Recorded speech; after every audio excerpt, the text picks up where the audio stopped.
iftiin fiican baa muuqanahaya aad iyo aad baan waxaan u soo dhawaynaynaa imaatinka madaxweynaha dowlad goboleedka puntland professor maxamed cabdiweli cali gaas runtii wuxuu noo yahay muhiim imaatinkiisu waxaanan isleenahay maalin inuu soo booqdo iyo baahida halka kan taalla isma dabooli karaan inta kale mudane madaxweyne iyo madaxda sharafta dhammaantiin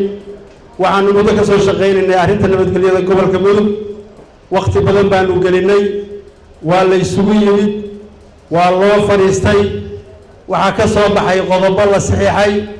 oo wax laga qabtay iftiinkooda u horreeyay waxyaalihii khaldamay iyo allow waa ku leenahayo allow adiga maahane axad kale la tuugayn allow noogu kaalmeeyo na ajiib ilaaho ilaahayna uuntow ilaahayna uuntow annagaa islayno amarkaaga dilno imtixaanka nagu dhacay annagaa iska ahay mudane madaxweyne anigu ku hadlaya afka shacabka gobolka mudug waxaan maanta ku leenahay maanta oo maalmaha taariikhiga ka mid ah ku soo dhowow magaaladaadii ku soo dhowow xarunta gobolka mudug gaalkacyo ku soo dhowow shacbi madax dhammaan diyaar u ah marxaba iyo soo dhoweyn waxaan rabaa mudane madaxweyne waad garan kartaa maraaxiisha la soo maray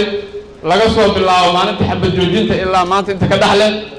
keliya waxaan rabaa inaan mahad ballaaran hortaada uga jeediyo odayaasha dhaqanka guddigii isku dhafka ka soo shaqaynayey ciidamada booliiska oo nagala shaqaynayey guddigii la saaray baan ku jiray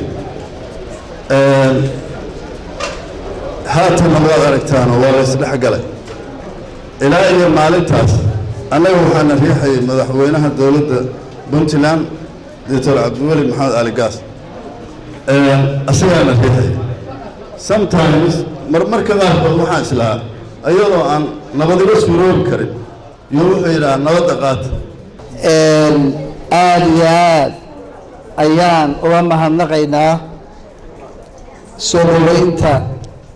wanaagsan ee qiirada leh ee walaaltinimada leh iyo shucuurtan iyo dareenkan wanaagsan oo aada maanta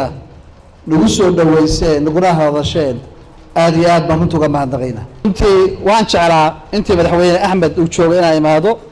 laakiin duruufo kale oo ayaan ii saamixin inaan imaado waktiga isaga ah waan rajaynayaa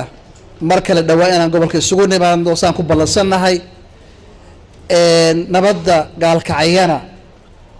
si wanaagsan ay u saldhigato u waarto dadkanina ay wanaag iyo walaaltinimo ay ku wada noolaadaan ayaan rajaynaa insha allah sababtoo weeye waana la xantaayo waxaa la yidhaahdaa runtii waad ogtihiino maanta dagaal kale aan ku jirnaa dagaal shabaab iyo shido wadayaal kale ayaan ku jirnaa waxaa la yidhahdaa meesha kaliya maanta dagaalkii civil warka uu ka haray waa gaalkacyo taasina runtii ceeb bay nagu tahay haddaanu nahay dadka mandiqadan ku nool marka 2007 reer mudugow inaanu geel kala dhacnahay xal noqon mayso xal kale aan u baahannahay runtii